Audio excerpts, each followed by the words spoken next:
Mike. Can't hear you. That a little better? Yes. We have our current Congressman, Mr. Bill Owens, the Republican challenger, Mr. Doheny, and the Green Party candidate, Mr. Donald Hesse.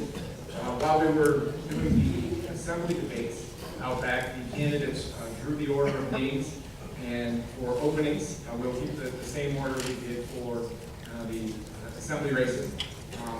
The order for openings will be Mr. Hesse, then Congressman Owens, and then Mr. Doheny.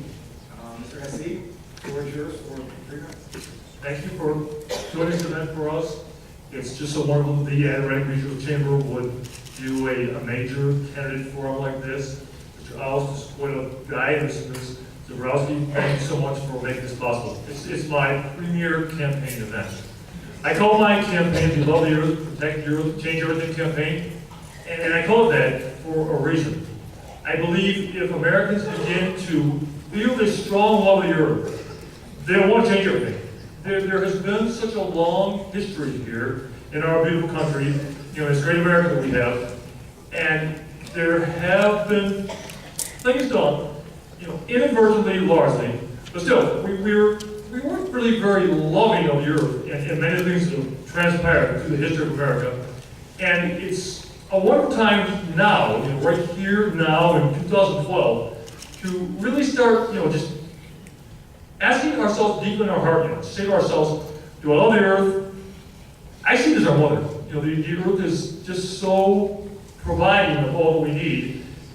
Long before our people were here, the First Nation people, they found so much goodness in the earth. It was all such a wonderful part of life.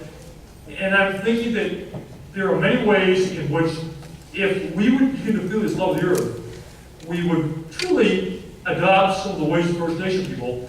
They had a very representative democracy.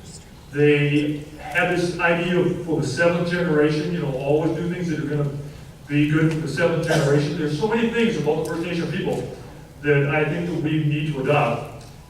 And I say change everything because if you think about it, we could change the way we manufacture things. We could have no pollution. We could change the way we do transportation. We could go to other forms of energy. We could have a lot of public transportation. We could change healthcare. We could have free healthcare. We could change education. We could have free education. We could do a sales tax on all the Wall Street transactions. A sales tax on all the Wall Street transactions, it would create billions of dollars. There's no reason not to do it. Why not tax Wall Street? We tax other entities. You could tax Wall Street. We need to get out of the WTO. The WTO is a billionaires club that makes more money for billionaires. It's not good. It's the World Trade Organization is not good for America. I think we got to get out of it. The free trade agreements, I can think about the dirty trade agreements. They're dirty trade because there's no environmental regulations involved, no protection of the earth involved in many of these countries where the dirty trade goes on.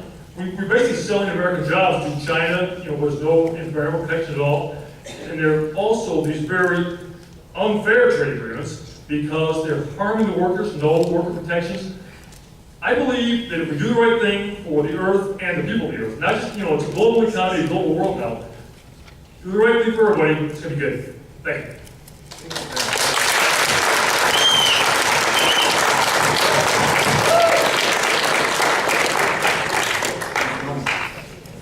Thank you.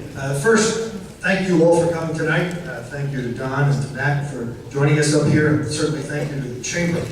I came to upstate New York, assigned to Plattsburgh Air Force Base in 1977. And my wife and I decided to make that community our home. We lived there for 35 years, raised 3 kids, and we find every aspect of our community to be beautiful and one in which we have thoroughly participated for those 35 years. As we look about where we are, where we're going, we focus on the people who we know in our community, we focus on our children and our grandchildren. The questions that I get asked as I go around the district, both the current district and the new district, really focus on a couple of issues. They focus on the question of jobs, which we know is on everybody's mind. We also focus very heavily on why can't you guys get along down there. I want to tell you a little story about that. When the Farm Bill came up this year, Chris Gibson, who's a person whom I know many of you know and like, Peter Welch from Vermont and I decided that we were going to vote as often as we could together on the amendments to the Farm Bill. Chris and I voted 19 out of 20 times together. Peter joined us 15 out of 20 times. It was so noticeable that the chair of that committee and the ranking member both sought us out individually on the floor to thank us for what we had done, because they understood that the message we were giving them was broader than the particular amendments. The message we were giving was that we need to work on behalf of our constituents together. So from my perspective, the most important thing that we will bring back to the next Congress is that willingness and that ability to do that, because that is the critical issue in moving us forward in the next 2 years. And I would urge all of you, as you think about what happens in your communities, to think in those terms. How do we work together to solve the problems and do it on a bipartisan basis? Thank you very much.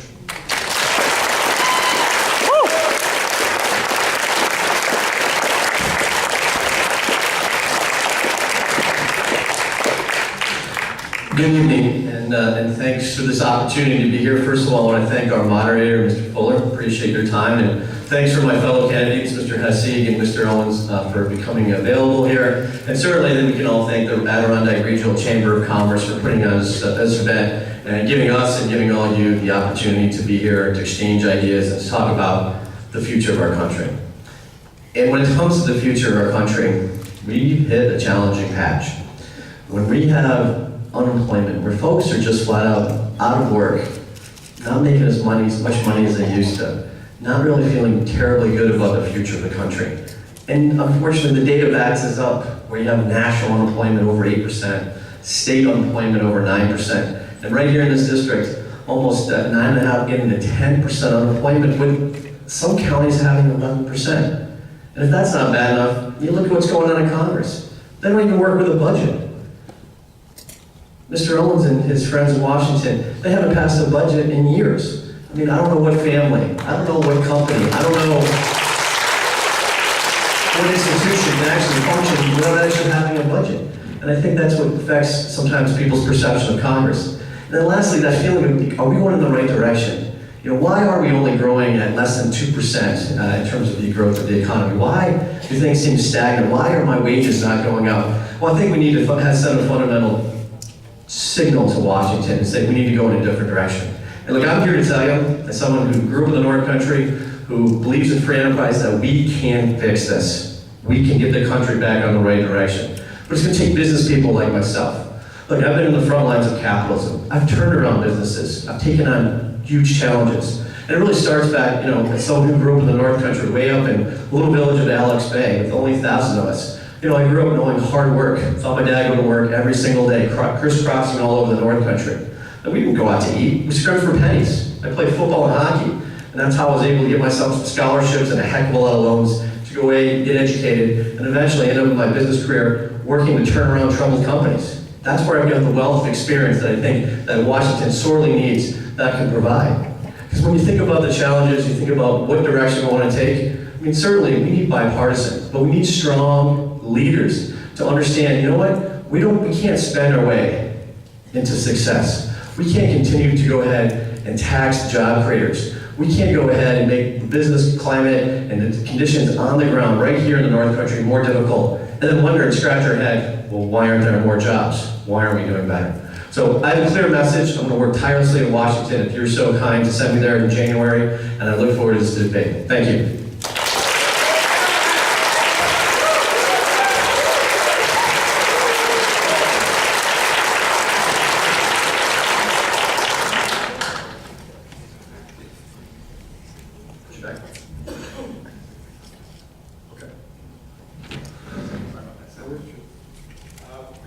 The questions will go in the same order of the openings. And so the first question, Mr. Hesse, will be for you, and then we'll have the files as we go through. The question is this: the U.S. Chamber of Commerce, the Business Council of New York, and many regional chambers of commerce are very concerned about the issue proposed in Congress known as card check, otherwise referred to as the Employee Free Choice Act. The employer community is concerned with provisions that remove the rights of employees to a secret ballot election, as well as the extraordinary power of federal arbitrators to establish new contracts between employers and newly formed unions. Do you support this legislation, and why? Well, I have to say that I do not know very much about that legislation. If you could expand upon it just slightly, I would try to answer the question better. Sure. The card check, Employee Free Choice Act, is a means of forming unions in businesses, and whereby the employee can check a card and submit that card to the labor overseers in lieu of secret ballots, as the process is done now. And the question from the chamber is, do you support that change, and why? Okay, thank you for explaining that to me, because now I have an idea what you're talking about. I believe that the unions should continue as the unions are. I was up at the Solidarity event in Messina, where the Steelworkers Union was, where they exist now. And I really enjoyed that event. It seems like there's a lot of really good vibe there. And they were talking about building the union and having this strength to deal with the management. And see, I hear those people, you see these kids there, and they're part of this community. And I talked to the union representatives, this Chris Baldwin and this Mr. Kaminos, and they're telling me that people are still being exposed to PCBs there at Alcoa. After PCBs were banned way back in the 1970s. So I really want to say that I'm for as much strength as unions can have. And if they need to do their voting as they chose to do it, if they, this is their way of doing this, I've not been in a union myself, and not dealing with management myself, I don't know. I'm a farmer and an activist. But as far as, I don't want to do anything that would possibly change the playing field or make it harder for the unions to do what they do. So I think I would probably actually oppose this, because I'm thinking the unions probably aren't for it. And I want the unions to be as strong as they can be and just keep on. I see them as the first rank, of people against corporations, really.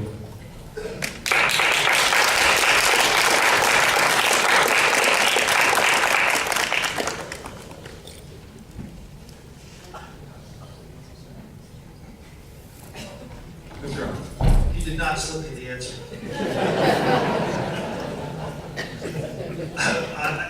First, my predecessor, John McHugh, who's well known in what we refer to as the old parts of the district, was a supporter of card check, and I'm a supporter of card check. One of the issues that we struggle with today is obviously the decline and the pressure that the middle class is under. We need to be very careful as we move forward that pressure does not continue. If we understand, I think as most of us do, that 70% of the U.S. economy is consumer driven, that is consumer purchasing driven, it's extremely important that we have a solid middle class, because those are the folks who are in fact spending the dollars in the stores, in the malls, at farmers markets. They are spending the money. We need to make sure that they have those dollars for all of our benefit in terms of the overall economy.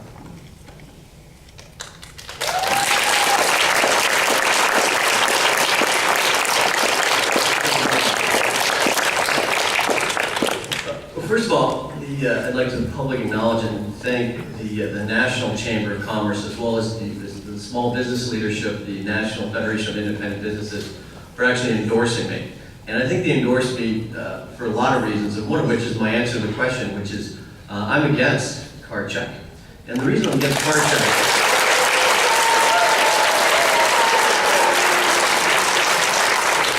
the reason I'm against card check is because I have a deep belief in fundamental fairness and freedom that is America.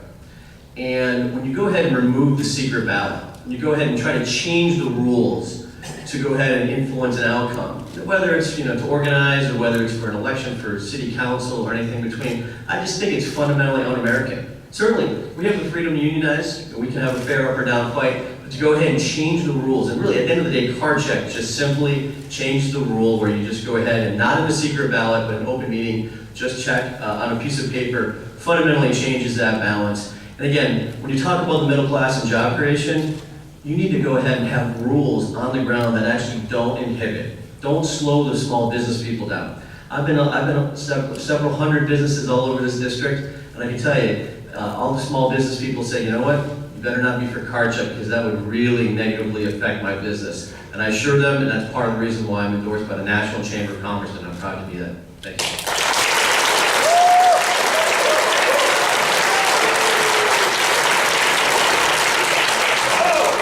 Mr. Hesse, the rebuttal is yours for 30 seconds, if you wish.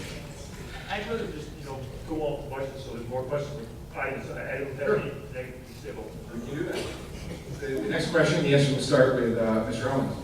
It has been clearly stated that the small business sector is the backbone of our national and local economy, and this cohort will be the single most important factor in turning around our struggling economy.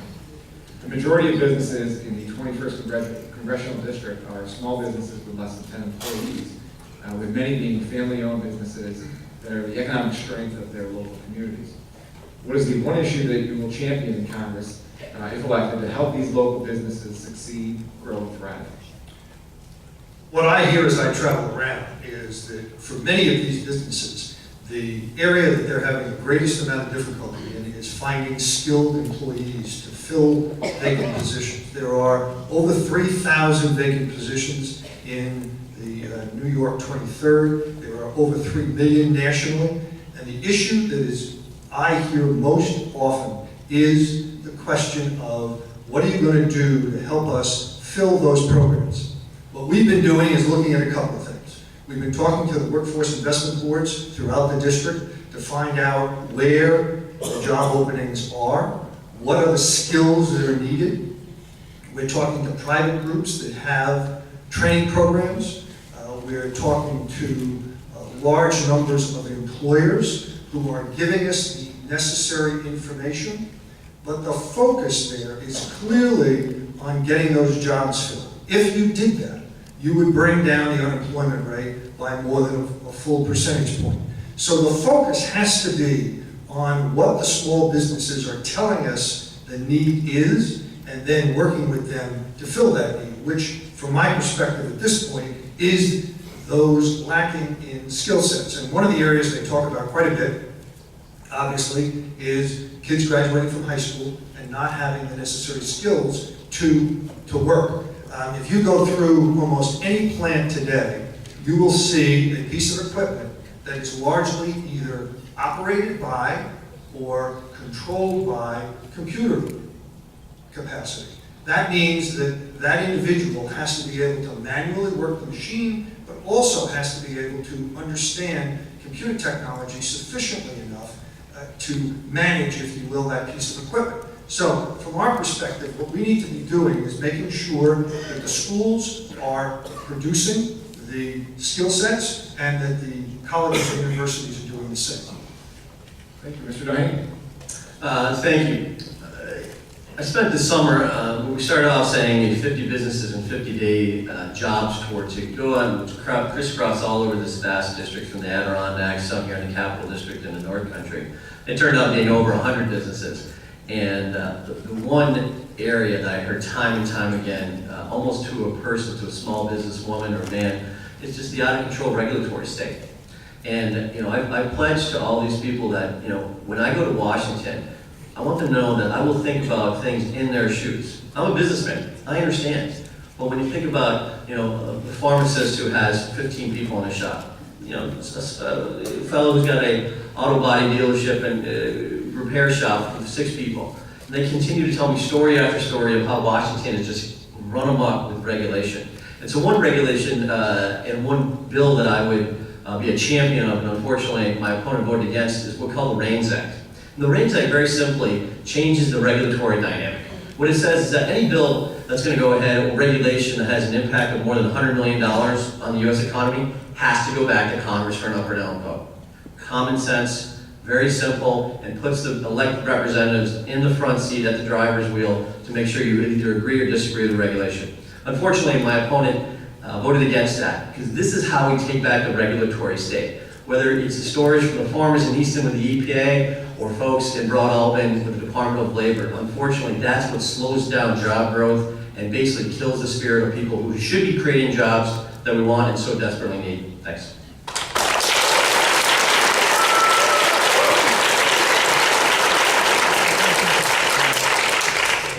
Mr. Hassi, the question to you, what is the one issue you'll champion in the U.S. Congress if elected to help local businesses succeed, grow, and thrive?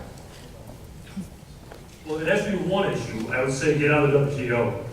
World Trade Organization is this way of selling jobs to other countries like China and South America, these countries that don't have a good environmental record, that have no intention of producing the products without poisoning the earth. They don't have a good record as far as how the workforce is dealt with. You know, there's quite no unions. They certainly have no safety laws for the employees. So I would get on the WTO. That would fix many problems that exist in this matter of our country not having jobs. You know, if we were manufacturing all the things Americans buy, and rather than everything coming from China, and having that country just so horribly polluted and their workers being so poorly responded to, then we would be taking responsibility for what we consume. It would all be so much better. We'd have Americans producing products without putting out a lot of pollution and taking good care of the workers. So there you go. You have all these good jobs, you have all these happy workers, you have this healthy, clean environment. It's just truly it's my understanding that the estimate is that 30 million new jobs just by getting out of WTO. 30 million new jobs would be at 100% employment, and everybody be, it'd be good. We would have taken, if that's the one thing, that's certainly the key to it. And I can't imagine how we ever got into this situation in the first place. Why would we just want to make billions for billionaires?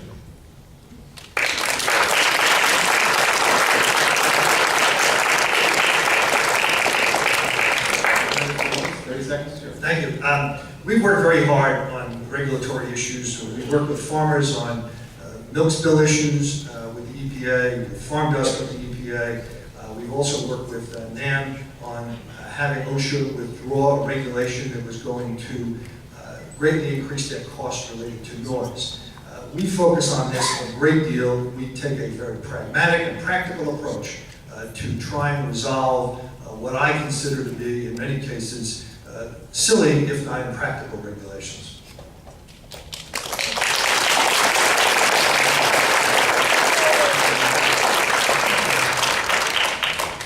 Third question for Mr. Doheny.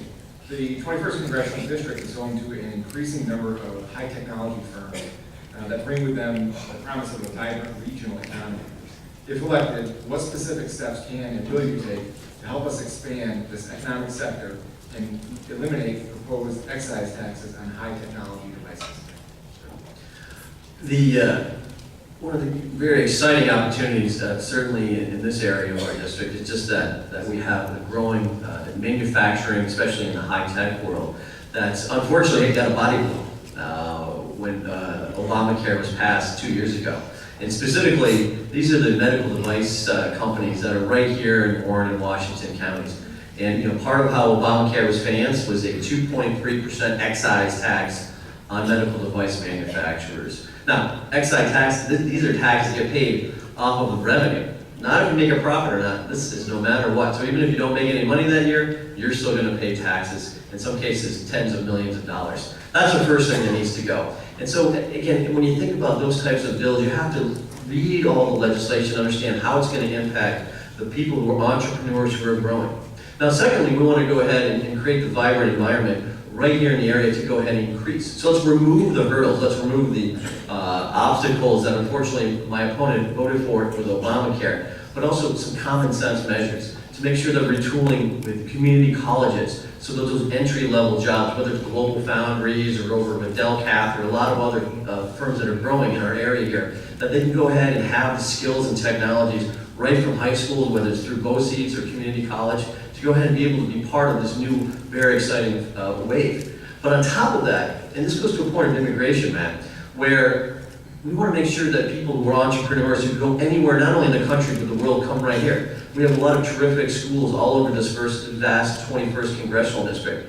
And so, we can talk about immigration, but one thing is people who want to go ahead and live here, whether it's in Queensbury or in Hudson Falls, they go ahead and staple on a green card on the back of their diploma and say, you know what, if you go ahead and create jobs and you work right here, whether it's in Catheter Valley or part of the high-tech boom we have a little bit further south, they can be part of the ever-growing solution and add real jobs and real exciting economic opportunities there.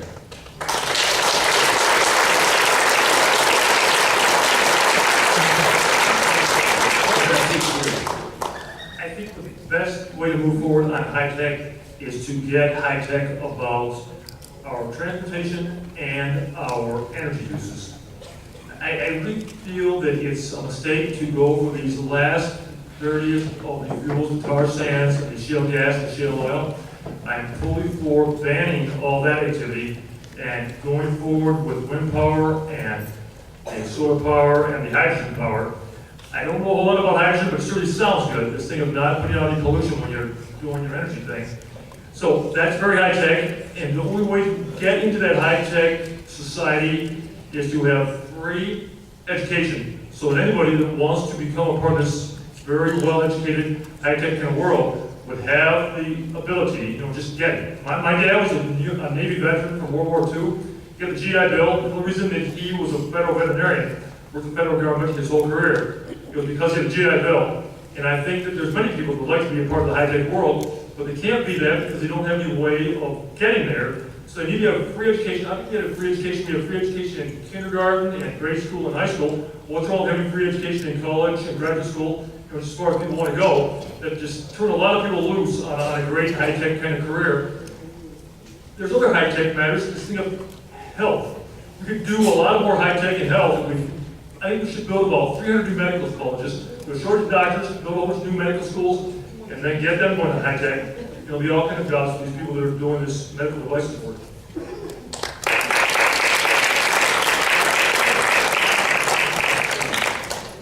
First thing we have to focus on to make sure that we have is a good educational system that's going to train people to do these kinds of jobs. This really goes back to the same issue that we talked about before. We must have an educational system that does the job and brings people to the employment sector with the skills necessary to do the work.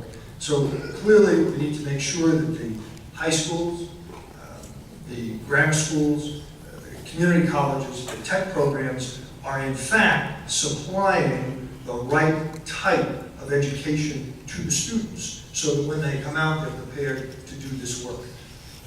The other area that we need to stay focused on is continually increasing our ability to deliver broadband throughout really this entire district.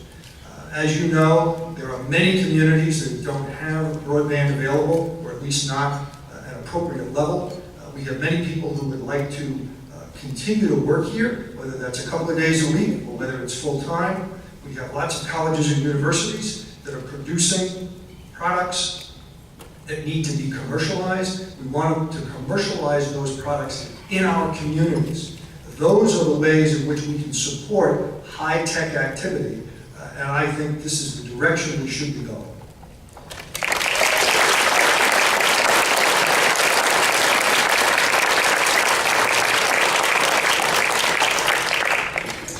I agree with Mr. Owens that it's hard to be part of the high-tech world when you don't have cell phone and broadband coverage, that's for darn sure. But there's one element in addition to making sure that our elected representatives don't vote the wrong way, whether it comes from the regulatory or from the legislative world, and certainly education is part of that, is the tax rate. Like people with these quality, high-level products, they can go anywhere, not only in the country, but the world. And so right now at 35%, our tax code is not competitive. You can go to Canada in the mid-teens. You can go to Ireland at 12%. And you don't think that happens every day? It sure does. So when you have the compounding with respect to medical device manufacturers of having a penalty put on them, coupled with an already high tax rate, it's pretty hard to make the case to business people who can locate that factory, that fabrication plant, that new cutting-edge technology where if you only have a 15-person plant, you can pretty much put your footprint anywhere. As a business person, I understand that. And so again, putting my feet in the shoes of those entrepreneurs to making sure that I not only vote the right way, but also as a salesman in Washington to basically create the opportunities right here at home for these great businesses.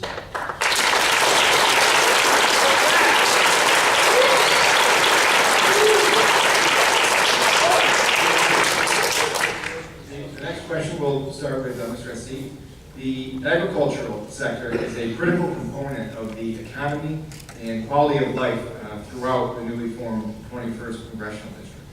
Please share with us 3 specific ideas, bills, or initiatives that you'll introduce to ensure the long-term sustainability of the district's agricultural sector. I'm very happy with this question because I've got a farming background. I came from a farming background down in Ohio. My dad came from Ohio, and we're all about farming. I've seen farming change. We raised Western Holstein cattle, and we did some milking. It was very small, but we did some milking. And I've seen farming change so much over the course of my lifetime. And I think it's time to put a change on that. My campaign has been very strong on this thing of banning the factory farming. It's bad for animals, it's bad for food. You know, we don't want the food that Monsanto was all about producing. Monsanto could care less about the quality of food. Factory farming is bad for the animals, it's bad for the environment. Factory farming's gotta go. Talk about job creation, if all the farming, the vegetable farming, the fruit farming, the animal food production, if that was all being done by small farms, the egg production, there's a lot of beautiful egg production that goes on in the St. Lawrence County. Free-range chickens that are organic practices. You know, they might not be, organic according to all the rules and regulations, but they're organic practices. Really good food. It's what my dog eats. And we have all kinds of really great jobs. And they're good jobs in the environment, they're good jobs for people, they're good jobs for the animals. Just like going back to the small farming, doing it right, caring about the quality of food. The factory farmers, they can care less about the quality of the food. The small farmers, they're the neighbors. They care about the quality of food. They're not going to give crappy food to their friends and their relatives. This is a huge change for farming. If we go back to this smaller farming, another thing I'd do for farming is if we had, I was really the tip of my tongue, I think I must have lost it. Well, I'll say free healthcare. That'd be so good for farmers. They wouldn't have to worry about, the healthcare, but, they don't get paid all that much. So they have free healthcare. They'll be much more comfortable with not getting paid very much. They feel like, okay, I'm producing good food, helping people out, I got my healthcare, free education too for farmers, for everybody.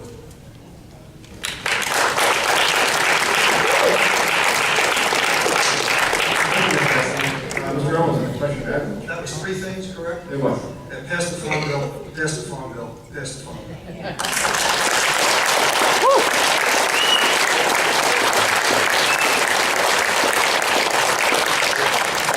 Really, that's number 1. The second thing we need to be doing is solving the farm labor crisis. This is very important. We did a hearing up in Saranac Lake for the ag bill this year, and we had a farmer from the Hudson Valley, and he came down and he made a very simple statement. Simply said, import the labor or import the food. We need to solve that problem as soon as we pass the farm bill. And the third thing that I would do is focus on beginning farmers, so we bring more young people into farming, and that we make an opportunity for veterans to get into farming. But again, the most important thing we can do for ag throughout this country is pass the farm bill, and we need to be calling on Mr. Boehner and Mr. Cantor to get that done. Thank you.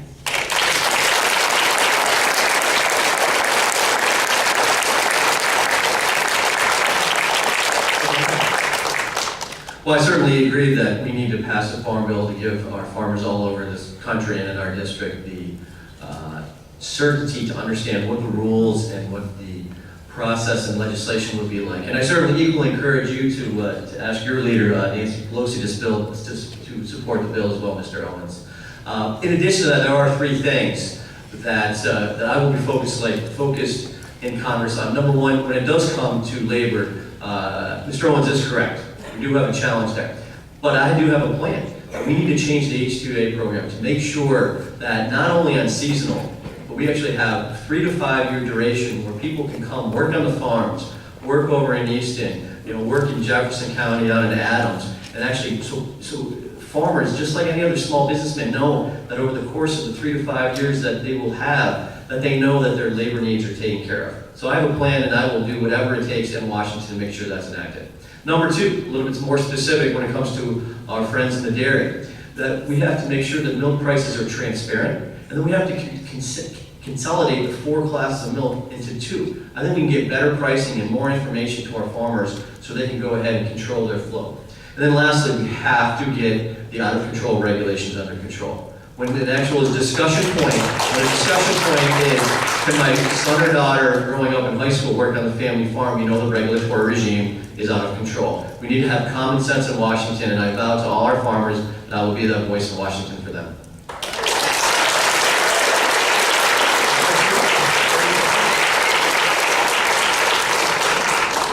It seems to me like they talk the same old.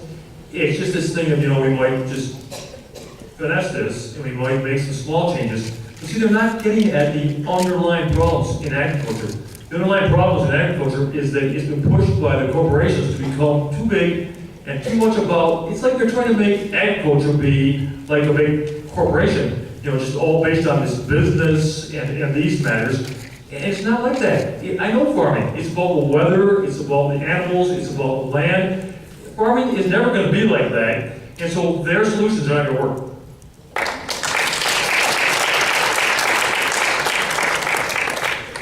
We're to the floor now for questions. The first question coming from Mr. Owens. What proposals being discussed in Washington to modify Social Security are the most concerning to you, and are there any that you favor? Well, obviously, the area that we have the most concern about is the concept of attempting to privatize Social Security. Those are very, very concerning programs, and clearly, when Social Security was put in place and what it represents today for my father, represented for my mother before she passed away, represents for many, many of our seniors, is the floor upon which they live. Literally, the floor upon which they live. That cannot be tampered with or played with. So we have to be very careful how we move forward in that arena. One of the conversations we hear all the time is, of course, about raising the age of eligibility. Again, that has to take into account, and I would tell you that I'm opposed to doing that. That would have to take into account the fact that different people work in different industries, have different types of jobs that may not allow them to work on until they're 67. So we need to make sure that any adjustments that we make are focused on the needs of the people, and it meets the basic requirement or the basic concept that was put in place 70 or 80 years ago for creating a floor, because many of our seniors live with Social Security as their only source of income. And that is certainly true throughout the New York 21st, as it is in the New York 23rd. We need to be very, very careful. So I can tell you that I'm against privatization. I do not think that is the direction to go. In fact, one of the great fallacies about privatization, as put on the floor of the House, is that it would be, in fact, subsidized. So if you lost money in the privatization process, you would get it back. How is that privatization? How is that individual decision making? Thank you.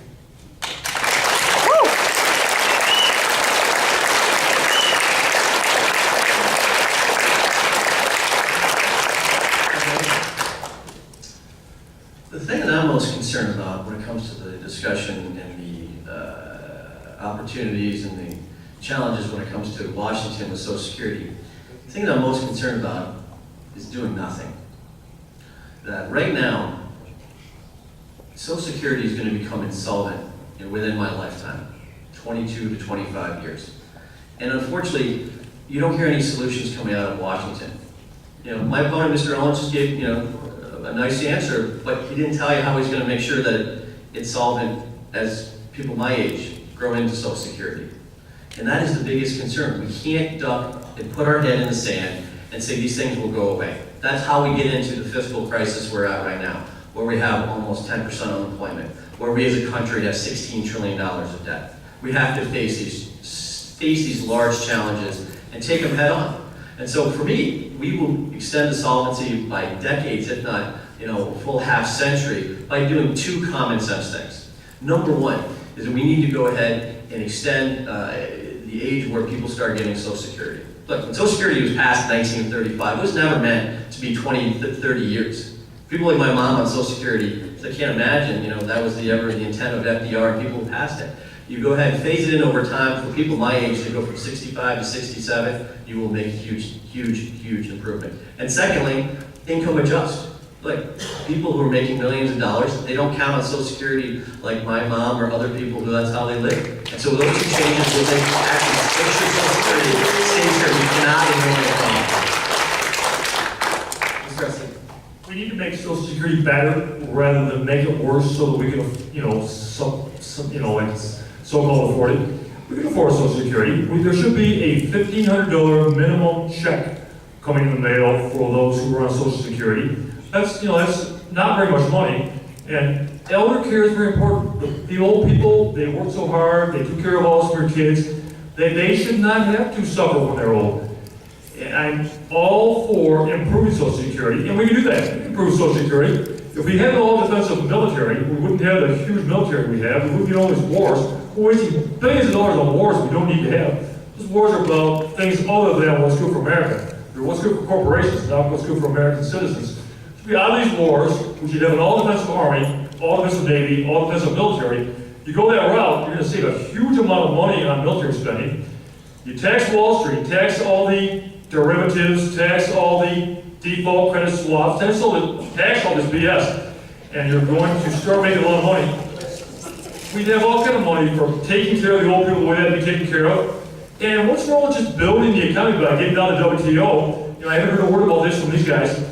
Are they in favor of the WTO and they make billions for billionaires? You gotta get those jobs back here in America so that we can do this right and then have growing economy, more tax base. It'd be all beautiful. There's a beautiful world out there just sitting there ready to be done if we get out of the WTO.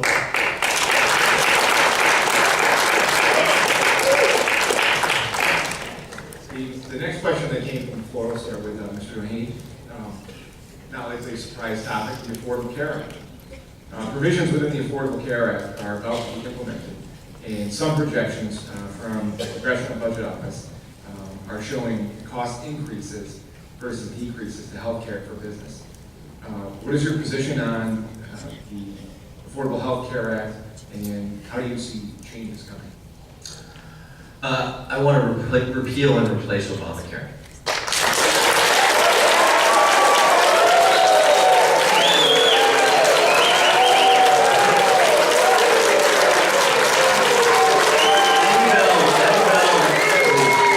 Any bill that will go ahead and cut Medicare by almost over $700 billion, by raising taxes more than $500 million. But on top of that, takes decision-making away from individuals and their physicians. I mean, I think one of the most challenging pieces of Obamacare is IPAB, the IPAP, the 15-member unelected board that's going to be appointed by the president and confirmed, that is going to have unilateral power over health care in America.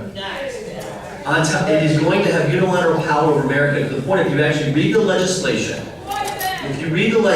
you will see that these people, whatever they propose is going to become law unless Congress, both houses at the same time, vetoes it and overrides it. I mean, this is going to become a huge challenge as people start to focus in on just this one little piece, in addition to the cuts, in addition to the tax increases. But when you think about healthcare, and you talk to physicians, and I talk to physicians all over this vast 21st district, and part of Obamacare doesn't even address tort reform, giving doctors the understanding that they don't have to be worried about any of their practice like you see. Nowhere have you seen that in all the vast number of pages of Obamacare is tort reform. And because part of tort reform is the underlying standards. And that's what increases the cost time and time again. That physicians have to take all the measures from every test under the sun because they know that it could be one step away from their practice being put in jeopardy, or God forbid, ended. That's why we need to go ahead and reform and replace Obamacare with common sense measures, dealing with tort reform, dealing with insurance across state lines, dealing with making sure that we go ahead and have portability, all those things that we can't have in the 21st century. But unfortunately, the heavy hand of government through IPAP will not allow us to have in Obamacare.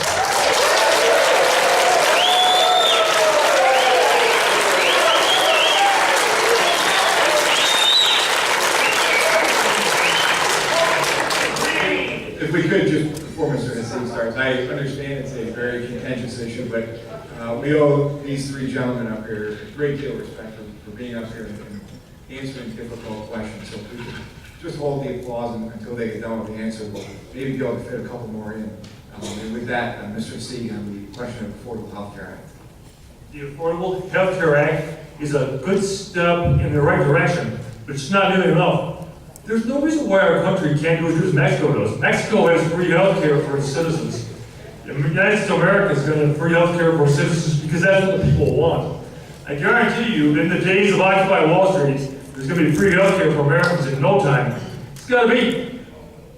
Canada has free health care, Japan has free health care, England has free health care, France has free health care, Germany has free health care, America's going to have free health care. Just a matter of time. Obamacare's going that direction. It's good they're going that direction. But see, it's not good enough.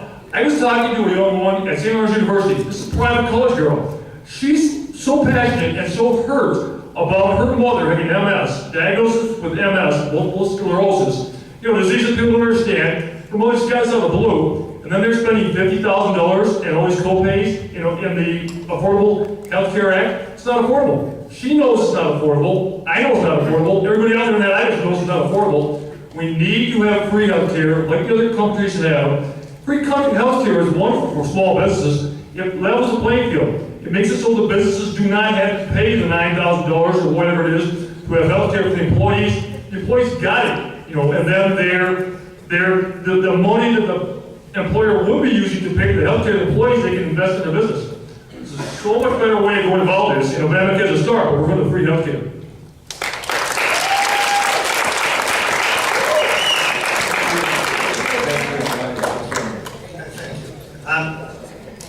The Affordable Health Care Act does a number of things, which when you talk about repeal without specifying how you would replace, you do not describe how you will keep kids who are under 26 insured, how you will prevent insurance companies from failing to cover people because of pre-existing conditions, how you will handle the situation relative to people having their insurance cut off when they get sick.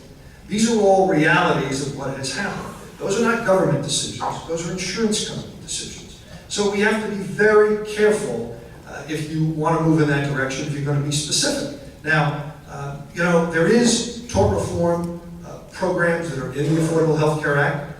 There are pilot programs which are open to be run in a variety of states. If states apply for those pilot programs, that's a very important step. I think it does need to be looked at. And that's a direction we clearly need to be walking in. But when we go back to the fundamentals, what are you trying to do with the Affordable Health Care Act? Get people insured. You also want to make sure that people are getting preventive care, because if you're going to reduce costs in the long term, it has to be done with preventive care, keeping people out of the hospital, making sure they're taking their meds, making sure they're not being readmitted. Those are where your big costs are. I was involved in this industry for 27 years before I came to Congress. This is more than a passing fancy for me.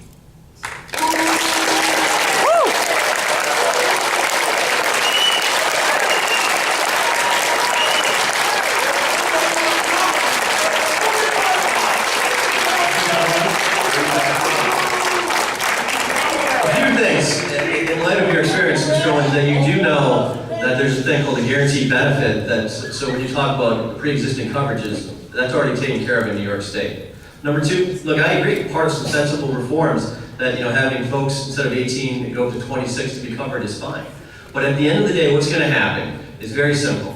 That over time, employers are going to look at, and they're going to do a cost-benefit analysis. How much is my fine from the government or tax, whether it's $2,000 or $3,000? And as the ever-increasing, escalating cost of healthcare, which unfortunately has not been stopped since you passed the bill in 2010, and they're going to do a judgment call and say, you know what, we're going to go ahead and pay the fine or the tax. And then all these employees who are not going to be covered at work are going to go into the federal government exchange. And once that happens, you truly have single-payer coverage. You're going to have government run all of your healthcare, as simple as that. And that is when the Independent Payment Advisory Board that I mentioned before is so critical. 15 unelected people who are going to go ahead, unique power over all our healthcare decisions in America. It's not unconstitutional, it's almost anti-constitutional, and I will not stand for that.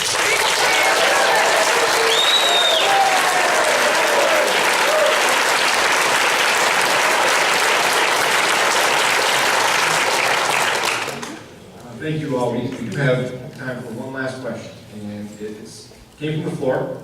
It's an environmental question, and it deals with what some may have termed or perceived to be a state issue.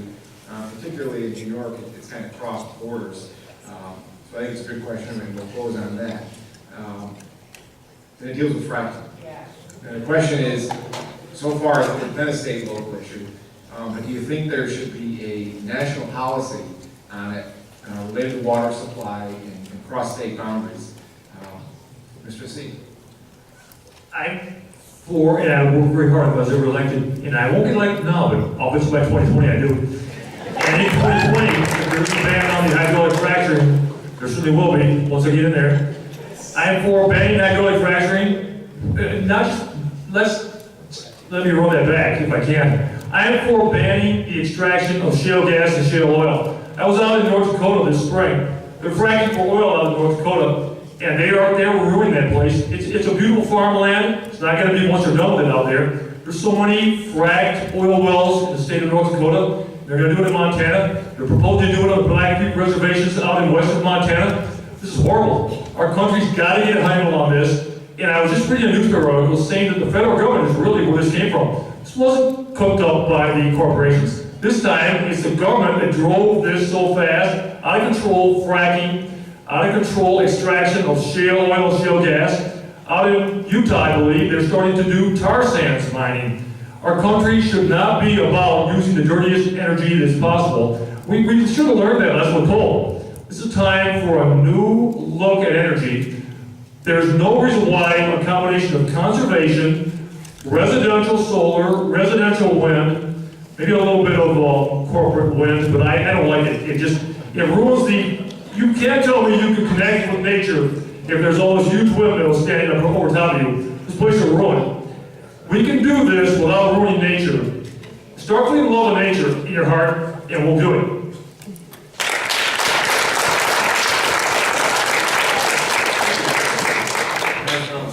Well, first, I think that the way Governor Cuomo was perceived